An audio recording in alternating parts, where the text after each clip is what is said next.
Je suis en détention comme dans la vie de tous les jours. Je ne suis pas le bon Dieu, ni la diabolique.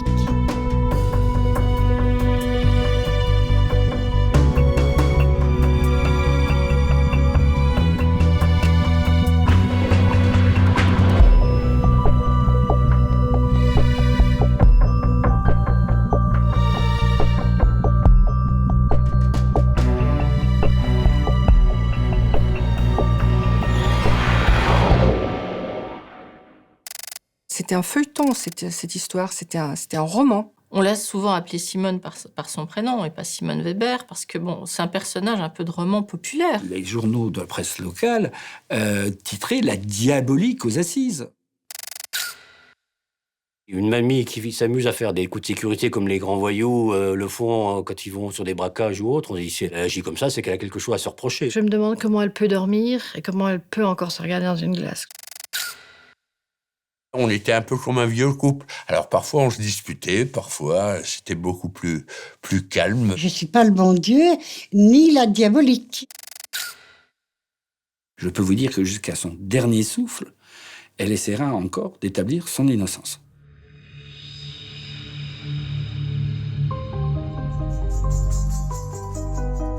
L'affaire Simone Weber, c'est un crime sauvage, incarné par le visage d'une gentille petite grand-mère. C'est le meurtre de Bernard Etier, 55 ans, son ancien amant, tué et qu'elle aurait découpé avec une meuleuse à béton. L'affaire Simone Weber, c'est une enquête complexe, une instruction fleuve et un procès spectaculaire et théâtral qui a passionné la presse et les Français durant des semaines. Simone Weber a joué pendant des années une partie d'échecs macabre avec un juge d'instruction obstiné, avec son juge, Gilbert Hill. Près de 25 ans après sa condamnation, qu'est devenue Simone Weber? Que sont devenus les proches de la victime? Quel regard portent les policiers, les avocats, les journalistes sur cette affaire? Avec Imen Gouali, nous avons décidé de retrouver les protagonistes, à commencer par Simone Weber, et d'analyser avec eux les conséquences et les répercussions de ce dossier hors norme.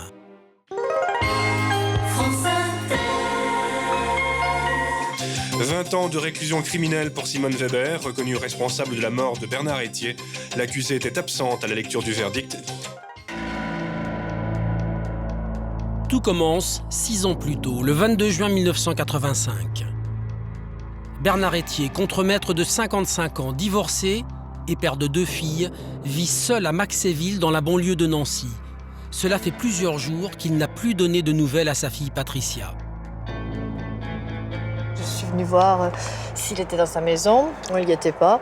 Et j'ai sonné, voyant que j'insistais, donc les voisins en face m'ont recueilli en me disant venez rentrer. C'est là qu'ils m'ont expliqué qu'ils avaient vu Simone Weber partir samedi matin avec papa. Simone Weber, c'est une femme qui entretient une liaison orageuse avec Bernard Etier depuis 3 ans. D'ailleurs, ce samedi-là, les voisins de Bernard Etier ont observé un drôle de manège. Les voisins ont entendu un peu d'éclats de voix. Le voisin qui est un peu curieux s'est approché, il a entendu qu'ils se disputaient. Bon, il n'a pas insisté, il est reparti. Et peut-être un quart d'heure après, il les a vus partir tous les deux en voiture, chacun avec leur voiture. Depuis ce matin du 22 juin, plus personne n'a revu Bernard Etier.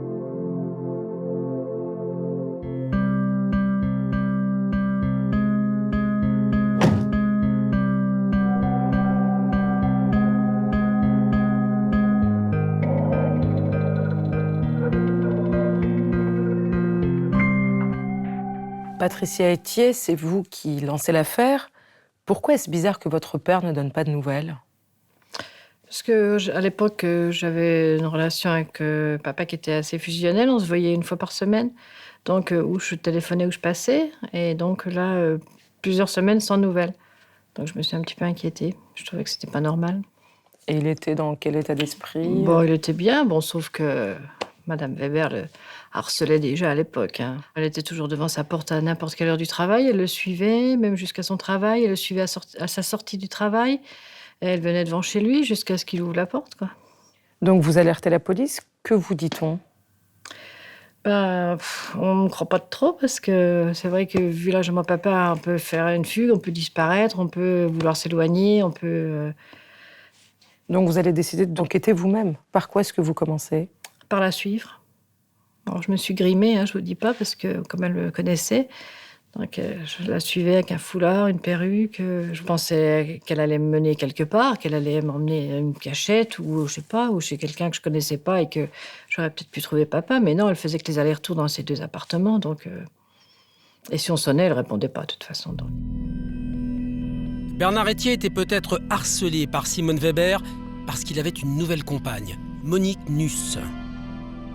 Elle aussi s'inquiète quand elle reçoit un étrange appel dont son fils Didier se souvient encore aujourd'hui.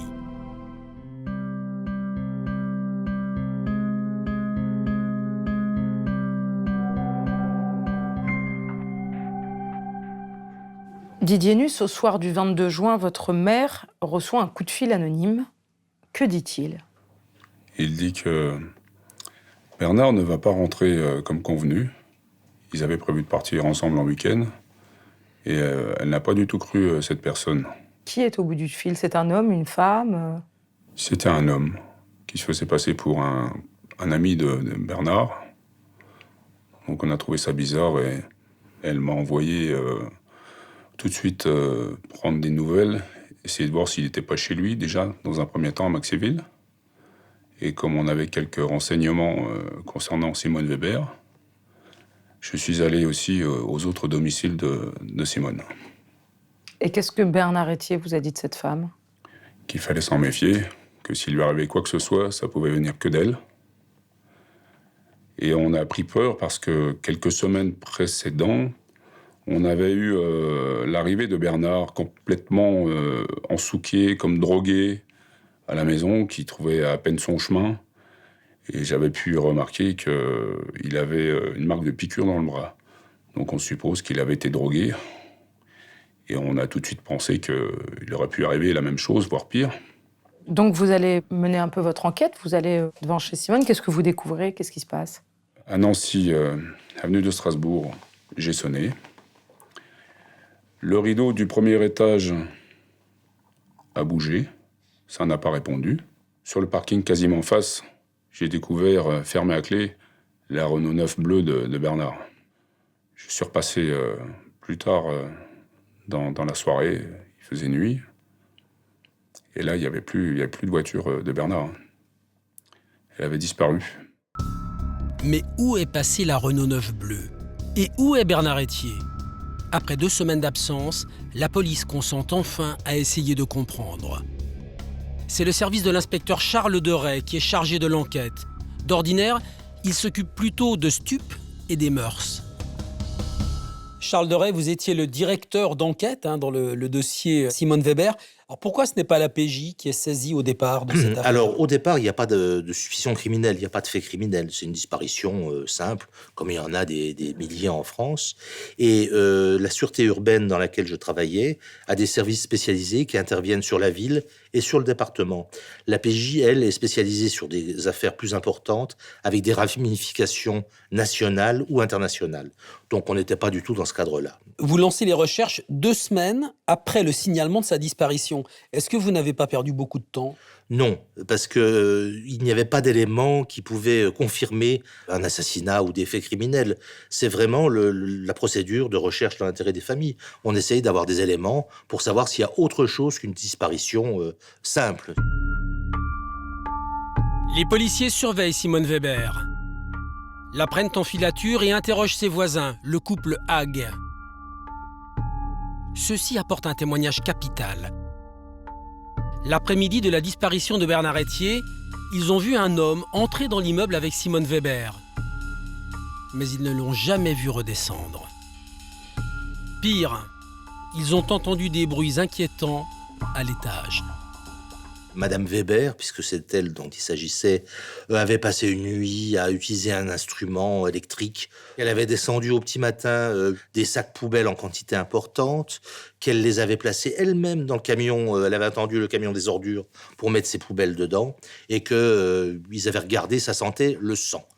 C'est ce qui m'a été rapporté. Incroyable. Les policiers placent Simone Weber sur écoute. Et les échanges téléphoniques qu'elle a avec sa sœur cadette Madeleine, qui vit à Cannes, sont très intéressants. Simone et Madeleine parlent d'une certaine Bernadette qu'il faudrait changer d'école. Un nom de code, sans aucun doute. On s'est dit, pourquoi Bernadette, ce serait pas la voiture de Bernard? Pourquoi changer d'école, la changer de lieu de stationnement? Et de là, on a réussi à craquer le code. Et ce n'est pas tout. À Cannes, les policiers découvrent que Madeleine loue un box sous une fausse identité. À l'intérieur, bingo, la fameuse Bernadette, la Renault 9 bleue de Bernard Etier, équipée de fausses plaques d'immatriculation. Une découverte étrange qui provoque l'interpellation des deux sœurs. Et dans la foulée, une perquisition fructueuse. Chez Simone Weber, 2 carabines, des explosifs et des faux papiers. Chez Madeleine, à Cannes, on retrouve les papiers de la Bernadette, un chéquier et une carte de sécurité sociale appartenant à Bernard Etier. Mais surtout, dans le coffre de la voiture, un outil de bricolage interpelle les enquêteurs. Une meuleuse pour découper du béton, louée par Simone Weber, la veille de la disparition de Bernard Etier. Cet engin pouvait éventuellement avoir servi à démembrer un cadavre. La meuleuse est peut-être tout simplement ce bruit de machine entendu par les voisins du dessous la nuit qui a suivi la disparition de Bernard Etier. Les deux sœurs sont questionnées par la police. Charles Deray, quelle est l'attitude de Simone et de Madeleine Weber en garde à vue? Simone n'a rien lâché, n'a rien dit, n'a rien abandonné. La sœur de Simone Weber est quelqu'un d'effacé, de beaucoup plus timide, de beaucoup plus gentil, n'est pas le mot, mais plus calme que sa sœur. Et donc, elle a nié les faits en bloc.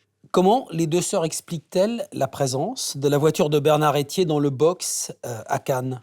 Alors, la sœur ne s'est jamais exprimée là-dessus, ou très très peu. Par contre, Simone Weber a toujours été fidèle à ses explications. C'était pour rendre service à Etier, pour pas qu'il ait d'ennui à des contraventions en la laissant sur la voie publique à un moment donné. Et puis, pas qu'on sache que Bernard Etier faisait des frasques et avait disparu un certain temps.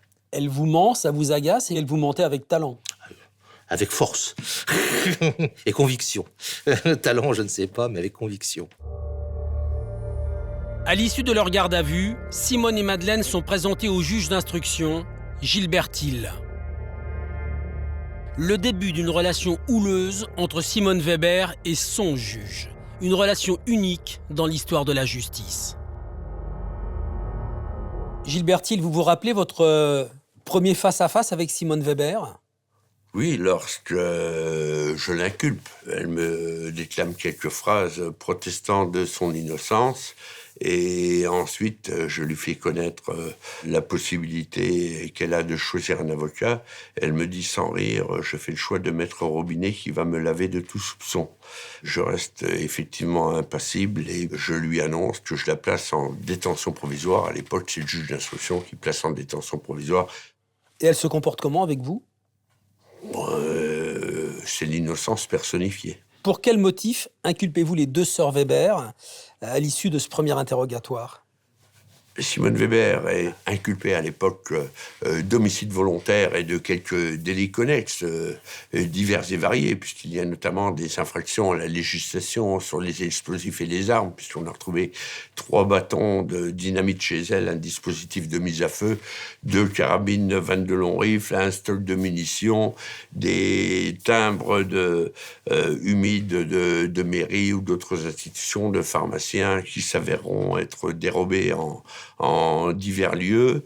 Madeleine Weber est inculpée pour recel du véhicule de Bernard Etier et également de destruction de preuves d'éléments à conviction. Est-ce que la première fois que vous les voyez, elles semblent inquiètes, l'une et l'autre? Non, elles se défendent de leur petite voix chantonnante, mais bon, j'en ai vu d'autres. Les policiers ont accumulé pas mal d'indices, mais il en manque un, et de taille. Le corps de Bernard Etier. 3 mois après sa disparition, un pêcheur de Poincy, en Seine-et-Marne, donne sans le savoir un coup de pouce décisif à l'enquête. Il repêche une valise dans la Marne, à plus de 300 km de Nancy, et lorsqu'il l'ouvre... C'est là qu'on a vu la paire de fesses, quoi. On voyait carrément que c'était une paire de fesses, c'était pas un cochon, hein.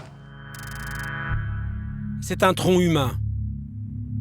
Il faudra 9 mois pour faire le rapprochement avec Bernard Etier grâce à une radio du bassin du disparu comparée à celle de ce tronc. L'expert légiste est formel, c'est bien lui. Ça tangentait les, on va dire, 99,9 pour vous donner une idée. C'était quand même très similaire. Mais 99,9, ce n'est pas 100%. C'est ce que rappelle la défense qui conteste donc l'identité du tronc. La valise va pourtant livrer un autre secret. Des traces d'une peinture bleue.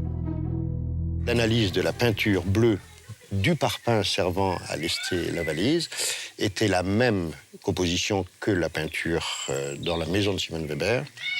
Sous la peinture, j'ai trouvé des grains de sable qui étaient les mêmes grains de sable que ceux du jardin de Simone Weber également. Les policiers et le juge ont maintenant un morceau de corps qui pourrait être celui de Bernard Etier et un scénario qui tient la route. Selon eux, le meurtre se serait déroulé dans l'appartement de Simone Weber. Un calmant lui a peut-être été administré à son insu et il est fort probable qu'il soit décédé d'un coup de 22 long rifle. Et par la suite, dans la nuit, elle le découpe en morceaux après avoir mis des plastiques pour protéger le sol. Elle met dans le camion d'ordures les sacs. Elle utilise également une valise qu'elle a trouvée chez Etier pour y mettre le tronc, sans les membres. Et le mobile ? Alors le mobile, la jalousie, parce qu'elle a toujours soupçonné Etier d'avoir des relations féminines nombreuses, et elle a vu qu'Etier la lâchait, elle ne l'a pas supporté.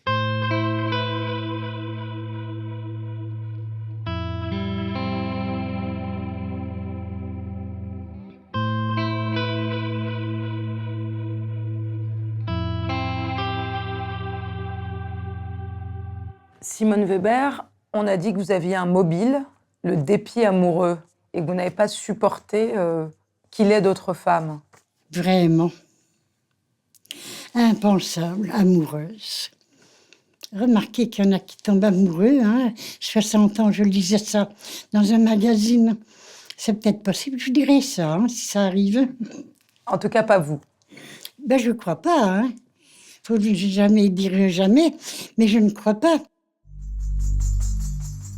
Les policiers concentrent maintenant leurs recherches sur le passé de Simone Weber.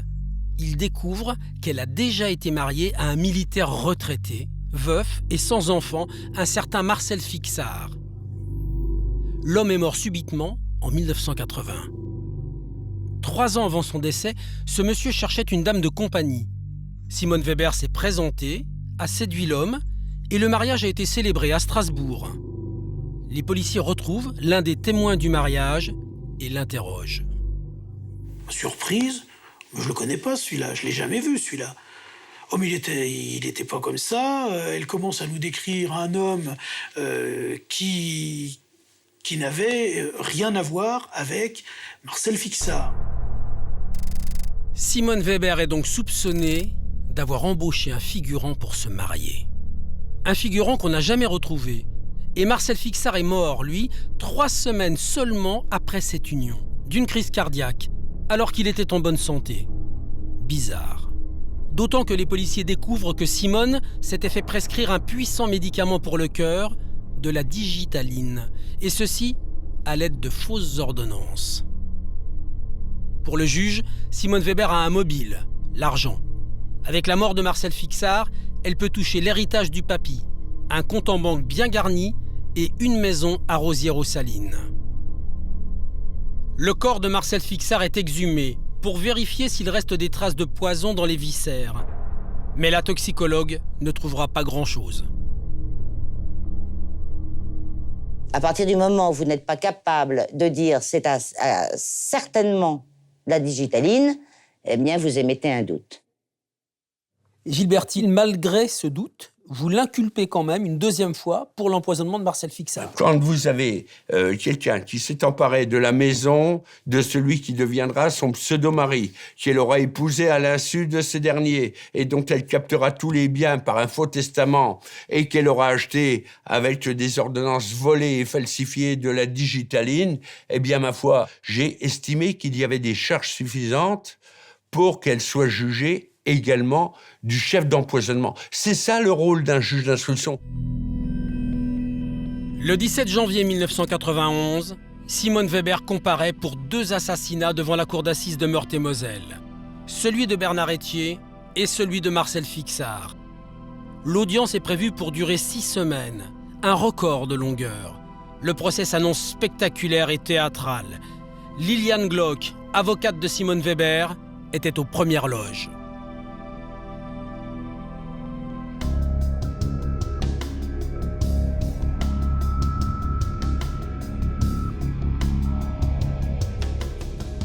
Liliane Glock, est-ce qu'aujourd'hui on pourrait prendre encore 6 semaines pour juger un crime passionnel?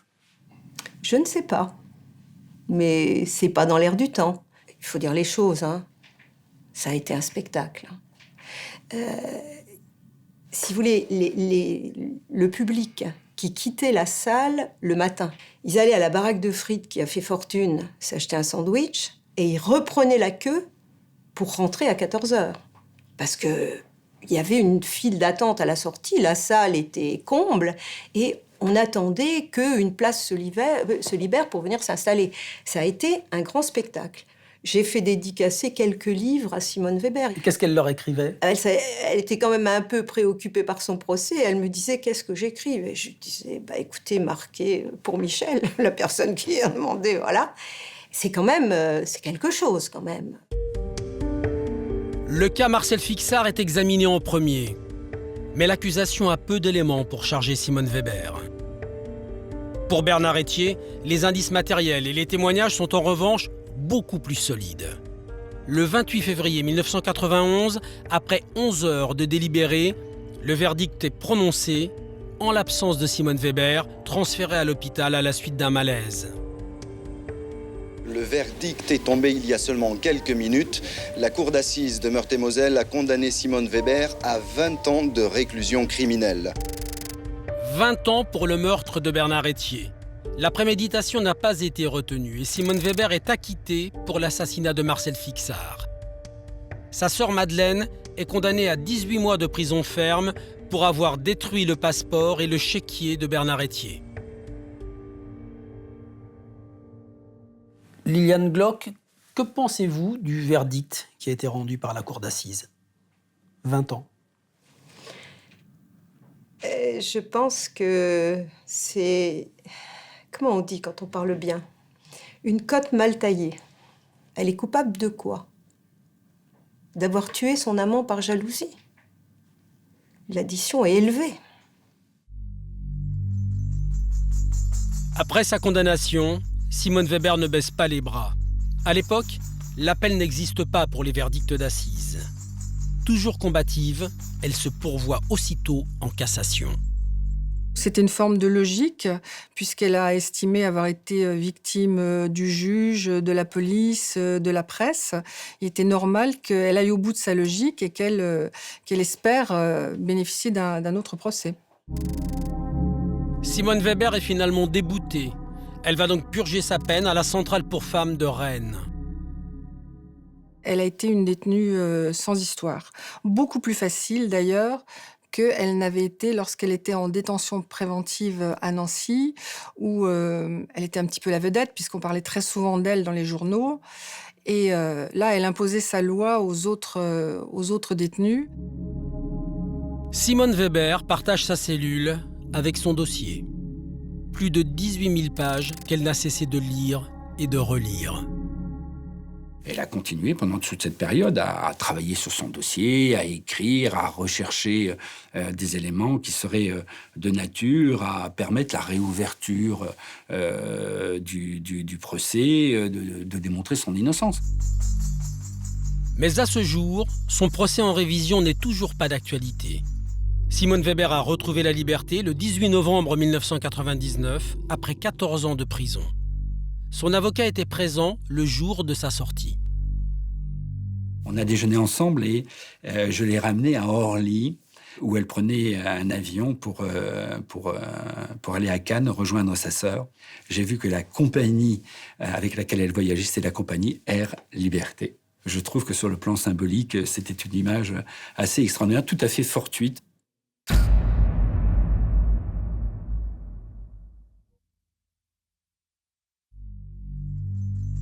Aujourd'hui, Simone Weber vit à Cannes, dans la même résidence cossue que sa sœur Madeleine. À 85 ans, elle est affaiblie par son âge, mais toujours aussi combative. Simone Weber, comment allez-vous aujourd'hui? Un jour, pas vraiment bien. Je ne peux pas bouger mes bras des fois, même pas la main pour prendre une tasse. On ne le dirait pas comme ça, mais alors quand on est du haut en bas, presque paralysé comme ça, on ne peut rien faire. Quand ça va un peu mieux les jours où j'ai moins mal, il faut faire tout ce qu'on ne fait pas quand on a mal. Comment vous occupez vos journées, justement? Que je m'occupe, je me lève très tard et je suis presque tout le temps couchée. Sans rire, presque tout le temps couchée. Comment s'est passée votre détention? Je lisais, puis j'écrivais. J'écrivais tellement que je ne pouvais plus écrire, tellement j'avais mal dans le poignet. Et non, puis je m'occupais des autres, de les aider dans ce qu'elles disaient.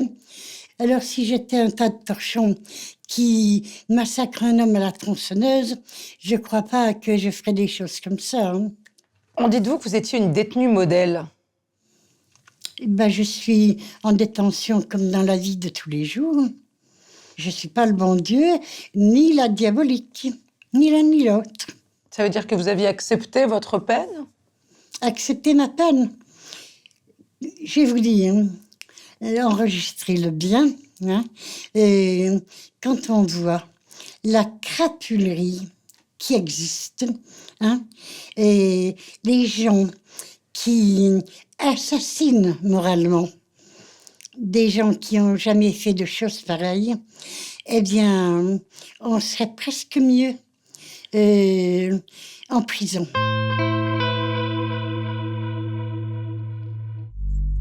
Si l'affaire Simone Weber a marqué les annales judiciaires, c'est sans doute en raison de la personnalité de l'accusée. Une mamie aux 1000 visages, coriace, pugnace et mystérieuse. Elle n'est jamais naturelle, elle est toujours dans la représentation, elle est toujours dans l'excès, dans l'invective. Donc, à vrai dire, une femme, je pense, complexe, qui a volontairement évité de se révéler, puisque pendant la procédure pénale, elle a refusé les expertises psychiatriques, ce qui est quand même assez rare. C'est un peu de Dr Jekyll et Mr Hyde. Elle peut être mielleuse, toute gentille quand elle a besoin de quelque chose, et puis subitement, elle peut changer de caractère, elle est très virulente, méchante. Une personnalité qui marque encore les policiers aujourd'hui et qui les a désarçonnés dès le début de l'enquête, quand ils ont commencé leur filature.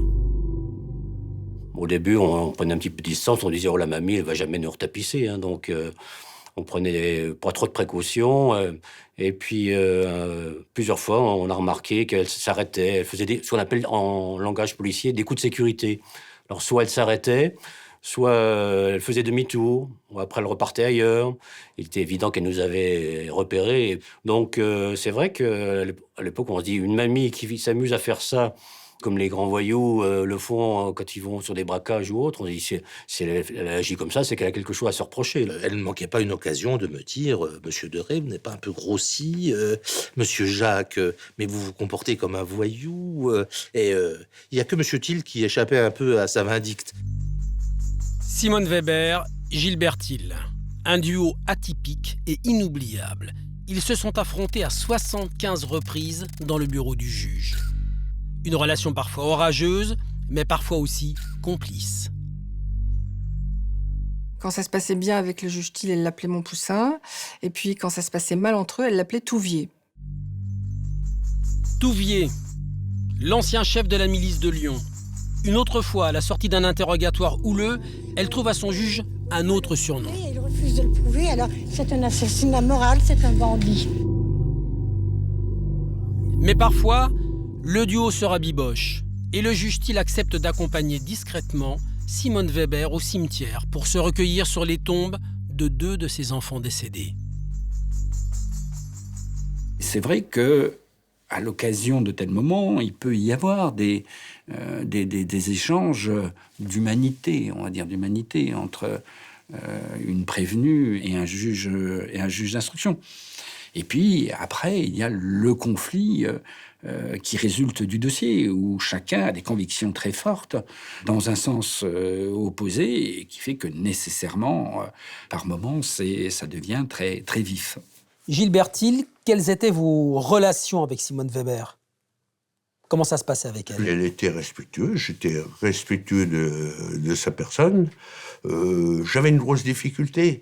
Simone Weber est quelqu'un d'instinctif dans l'interrogatoire, mais qui éprouve absolument le besoin de justifier tout et son contraire, donc qui parle sans arrêt. Et qui, à défaut de toujours réfléchir suffisamment, se met après dans des situations un peu délicates pour elle. Mais vous aussi, vous êtes un instinctif, donc comment ça se passait entre vous et elle? Par moments, il devait y avoir des conflits quand même. Ah oui, il y a eu des coups de sang, mais enfin bon, c'est un peu... Ce n'est pas un jeu, donc, mais néanmoins, on dit c'est le jeu du chat et de la souris. Un jour, je lui ai dit, moi, j'ai passé le concours de chat, vous êtes titulaire du diplôme de la souris. Mais on était un peu comme un vieux couple. Alors, parfois, on se disputait, parfois, c'était beaucoup plus calme, dans une ambiance beaucoup plus zen. En même temps, vous aviez avec elle des relations étranges. Vous l'avez même sortie de prison pour l'emmener voir ses enfants au cimetière. C'est pas tout à fait légal, ça. Vous trouvez quoi d'étrange là-dedans? Non, mais c'est pas tout à fait légal. Est-ce que c'est illégal? Non. Donc je l'ai fait à 5 ou 6 reprises. Alors certains ont dit, ouais, vous faites ça pour obtenir des aveux, mais c'est absolument ridicule. Il y a un minimum d'humanité. Et si cette humanité doit comporter quelques prises de risque, ben prenons-les. Simone Weber, vous aviez une relation un peu particulière avec Gilbert Thiel? Non, pas particulière. Je n'ai jamais eu de haine, de toute façon, contre lui. Je me doute bien que quand, à longueur de journée, qu'on interroge des gros bagnards, des grosses crapules, ça doit machiner les esprits et le cerveau. Et vous regrettez de l'avoir appelé mon bandit? Quand j'ai dit ça, c'était dans le hall du tribunal, ça m'est sorti un bandit. Et je lui ai dit, je m'excuse, monsieur Thiel. Vous savez, ça m'est sorti comme ça, mais c'est pas ce que je pense. Gilbert Thiel, les avocats de Simone Weber vous ont accusé de vous acharner contre elle parce que vous l'aviez maintenue en détention provisoire pendant 5 ans. Madame Weber a fait la grève de l'instruction pendant près d'une année. Je répète qu'elle a déposé une plainte au pénal contre moi, qui a été rejetée, qu'elle a multiplié les manœuvres dilatoires et que, de surcroît, elle a parfois simulé de faux malaises authentifiés médicalement comme de faux malaises dans mon cabinet. J'ai fait le plus vite que je pouvais et s'il y a une chose pour laquelle je me suis acharné, c'est d'essayer de découvrir la vérité. Une vérité qui ne convient toujours pas à Simone Weber. 30 ans après, elle a tenu à passer un message à son juge. Simone Weber, qu'est-ce que vous avez envie de dire à Gilbert Thiel? Je me demande comment il a pu faire ça. Vraiment. Parce que s'il avait fait une enquête propre, parce que c'est une enquête crapuleuse, vous pouvez le lui dire. D'abord, il le sait. Il le sait. Qu'un homme comme lui fabrique une criminelle de cette façon-là, c'est triste. Je ne comprends pas, je ne peux pas comprendre. Il n'y a rien de neuf sous le soleil, et notamment sous le soleil de Cannes. J'ai l'impression d'entendre Madame Weber pendant l'instruction ou après sa condamnation. Elle soutient que c'est l'innocence crucifiée. D'autres qui avaient la charge de la juger en ont décidé autrement. Voilà. Vous n'êtes plus juge d'instruction aujourd'hui, que faites-vous? Hélas. Que faites-vous? Rien. Je suis deuxième adjoint au maire de Nancy en charge des questions de sécurité. Chargé le naturel, il revient au galop.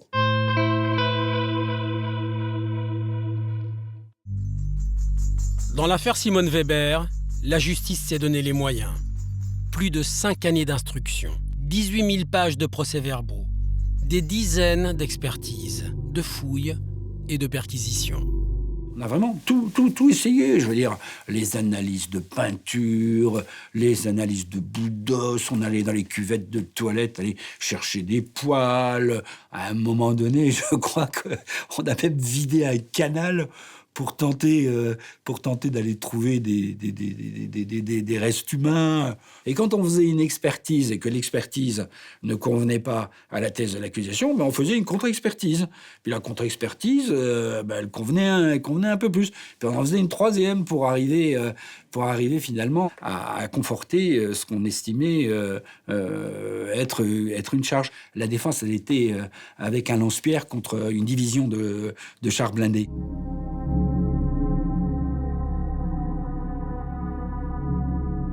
Liliane Glock, est-ce que le juge Thiel s'est acharné contre Simone Weber? Dans une affaire comme celle-là, faire assécher un canal, comme chacun sait, ça tire une fortune de la poche du contribuable, c'est quand même une certaine forme d'acharnement. On a changé au XXIe siècle.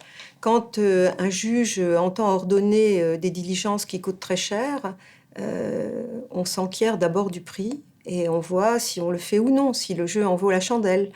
Elle a coûté cher, cette enquête, à la justice? Elle a coûté, d'après la Cour régionale des comptes, 500 000 francs, ce qui n'est pas rien. Et bon, raisonnablement, ce n'était pas justifié. Alors, est-ce qu'aujourd'hui, une enquête comme celle-ci pourrait avoir lieu, être menée de cette façon-là, aussi longtemps?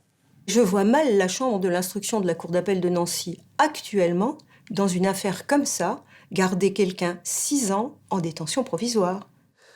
Gilbert Thiel, on peut dire que dans cette affaire, vous n'avez pas lésiné sur les moyens. Certainement pas. Vous connaissez la formule, on disait que la justice n'a pas de prix. C'est pour ça qu'elle a un coût. Mais enfin, cette complainte, parce que je me souviens bien que ça m'a été reproché, c'est dire la pauvreté quand même. Ça, je tiens à le dire, du raisonnement de certains avocats. Si vous ne faites pas certaines expertises, ils vous les reprochent, et quand ils n'ont plus à faire preuve que de poujadisme pour dire cette affaire a coûté cher, à l'époque c'était 500 000 francs, eh ben je plains ceux-ci qui se prétendent les défenseurs des libertés et des droits individuels de venir de dire ça a coûté de l'argent. Donc ça, c'est le genre d'argument que je n'accepte pas, et je sais d'où il vient. Simone Weber, elle non plus, n'a pas lésiné sur les moyens pour se défendre. Pas moins de 25 avocats se sont relayés auprès d'elle. Il faut dire que ce n'est pas simple d'être l'avocat de Simone. Quand ça se passait mal avec un avocat, ou que l'avocat ne faisait pas ce que Simone voulait, elle l'éjectait.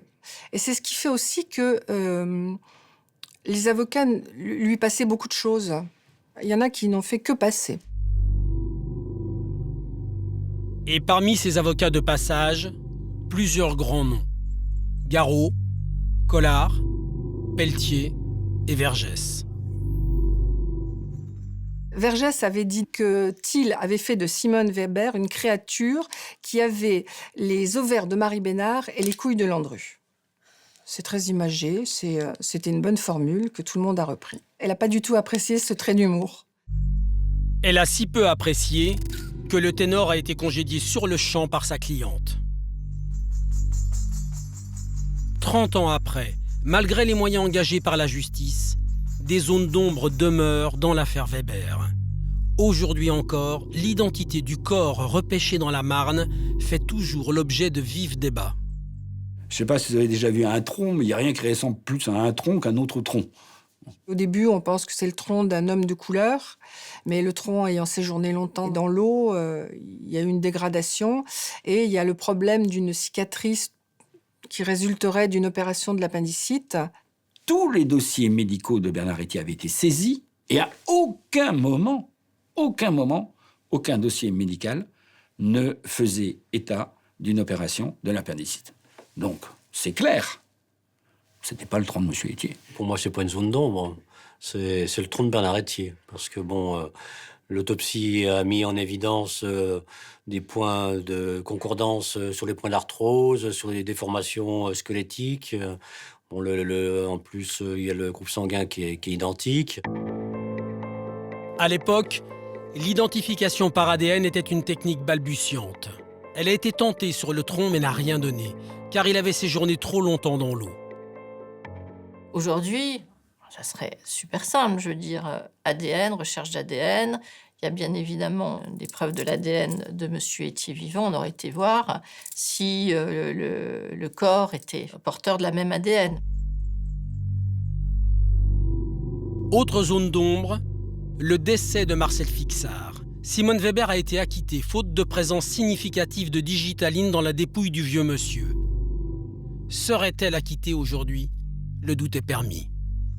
Depuis 25 ou 30 ans, les recherches en toxicologie ont grandement avancé. On aurait pu peut-être savoir si, oui ou non, le corps de M. Fixart était imbibé de digitaline.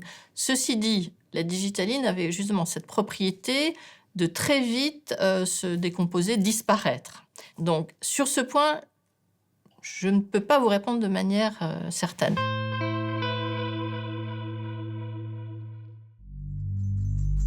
« 30 ans après, l'atrocité du crime de Simone Weber reste vivace pour la famille de Bernard Étier.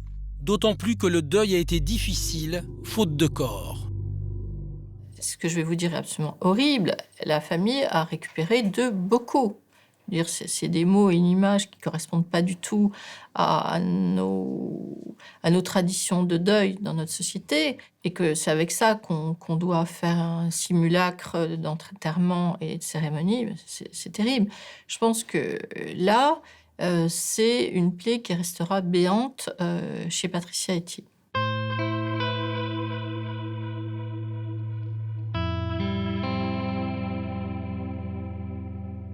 Patricia Étier, aujourd'hui, vous êtes toujours amère. Parce qu'elle nous a détruit la famille qui me restait. Mon père, c'était tout, quoi. Le fait que Simone Weber soit sortie de prison et qu'elle vive à Cannes... Au soleil, tranquille, coule des jours heureux. C'est honteux. Déjà, elle a été condamnée qu'à 20 ans d'emprisonnement. Mais 20 ans, elle les a pas fait, elle en a fait que 14. La bonne mamie tranquille, on l'a relâchée, quoi. Donc maintenant, voilà, elle est tranquille, mais moi, je serai pas sereine tant que je sais qu'elle est là. C'est-à-dire? Tant qu'elle est vivante. Et encore, je pense qu'elle ne souffrira pas comme elle a fait souffrir les autres. Simone Weber continue de se dire innocente. Qu'est-ce que vous en pensez? Je me demande comment elle peut dormir et comment elle peut encore se regarder dans une glace. Je veux dire, moi, je ne sais pas comment on peut vivre avec ça. Vous aimeriez qu'elle avoue? Oui. Ça me soulagerait parce que je voudrais quand même bien savoir ce qu'elle a fait du restant de papa, quoi. Je voudrais bien. À votre avis, qu'est-ce que ça changerait? Ça changerait peut-être rien vis-à-vis de la vie, parce que maintenant, bon, faut se faire une raison, mais... J'aurais au moins la satisfaction de m'être battue pour trouver la vérité, puis savoir exactement ce qui s'est passé. Et alors vous, aujourd'hui, qu'est-ce que vous devenez? On vit avec, heureusement que j'ai eu ma fille. J'ai eu une fille qui est arrivée un petit peu avant le procès. Ça m'a soutenue dans mes efforts. Je me suis battue aussi un petit peu pour elle, pour son grand-père, quoi. Mais bon, j'y pense, quoi. C'est comme si c'était tout frais encore dans ma mémoire, quoi.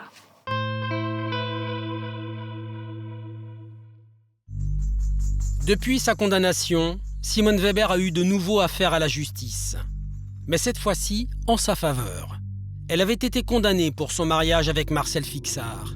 Et pourtant, elle a pu rester la veuve de son faux mari. Le parquet n'a pas fait annuler le mariage. C'est un acte civil, il faut le faire annuler. Donc voilà, elle est toujours mariée à Marcel Fixart. Une situation qui a longtemps laissé planer un doute sur l'héritage Fixart, composé notamment de la maison de Rosières-aux-Salines. Simone Weber pouvait-elle la conserver? La justice a tranché. Il y a quelques années, le fisc a adressé une réclamation à Madame Weber, une réclamation de taxe foncière sur la maison de Rosières-aux-Salines. On a saisi le tribunal administratif en disant, mais attendez, de deux choses l'une. Soit Madame Weber n'est plus propriétaire de cette maison en vertu de l'arrêt de la cour d'assises, auquel cas les impôts locaux ne sont pas dus. Soit, si vous déclarez que les taxes fiscales sont dues, c'est qu'elle est propriétaire. Et qu'est-ce qu'il a dit le tribunal administratif ? Le tribunal administratif, il a validé l'imposition au titre de la taxe foncière. Donc, reconnaissant ainsi que Simone Weber était propriétaire de cette maison. Simone Weber n'est plus propriétaire de cette maison car elle l'a vendue il y a 4 ans. Simone Weber est toujours aussi jeune d'esprit, puisque, à passé 80 ans, elle s'est toujours tiré profit de ses anciens magouillages pour hériter d'un homme avec lequel elle ne s'est vraiment jamais mariée. Aujourd'hui, Simone Weber vit avec ses souvenirs et ses secrets. Elle continue d'explorer les méandres de son dossier pour faire triompher sa vérité. Simone Weber, qu'est-ce que vous cherchez dans ces 18 000 pages ? Prouver mon innocence. Parce que j'ai une tête à aller jouer de la tronçonneuse sur quelqu'un qu'on aime bien. Aujourd'hui, Simone Weber, ce que vous aimeriez, c'est la révision de votre procès. Oui. Pour cela, il faut un élément nouveau. Et vous pensez que vous l'aurez un jour ? Je ne vous dis pas. Pourquoi ? Je vous le dirai après. Hein, je vous appellerai. Quand vous l'aurez ? Il vous arrive aujourd'hui de repenser à Bernard Etier ? Oui. Parce que j'aimais bien Bernard Etier. J'étais pas sa maîtresse, comme les crapulas ont inventé. Moi, l'amitié, c'est quelque chose qui compte énormément. Cette affaire Simone Weber a eu de nombreuses répercussions sur votre famille ? Eh bien, sur mon fils, ça l'a vraiment démoli, mais démoli. D'abord, il travaillait mal, qu'il avait quitté son travail et tout de ça. Et tout ça, c'est à cause de cette affaire ? Oui, oui. Et ça peut pas être supportable. C'est pas supportable. Vous avez une autre fille, Danielle ? Oui. Qui, elle, ne vous parle plus ? Non. Pourquoi ? Elle me l'a jamais dit. Et je ne lui ai jamais demandé. Votre sœur, Madeleine, elle vous soutient encore aujourd'hui ? Ah oui. Mais elle ne veut pas en entendre parler. Alors, si elle voit un truc qui est marqué dans le journal, on parle de justice, de police, elle attrape ça, elle dit « Ça t'intéresse encore, la justice ?» Vous avez pensé à un moment donné à écrire un livre ? Il y en a une partie d'écrite. Comment il s'appelle ? Au nom des innocents, justice, qui es-tu ? J'avais déjà écrit en partie ce que je voulais dire à Rennes. Alors, si ça se trouve, il me faudra la deuxième vie pour finir. Le jour où vous partirez ? Dans l'autre monde, là, je ne crois plus trop à l'autre monde. Et avoir vu des choses comme ça, qu'il faut porter tant d'années, on ne peut pas croire au bon Dieu. Non, pour quelqu'un qui voulait entrer au Carmel, puis croire au bon Dieu, ça fait drôle, hein.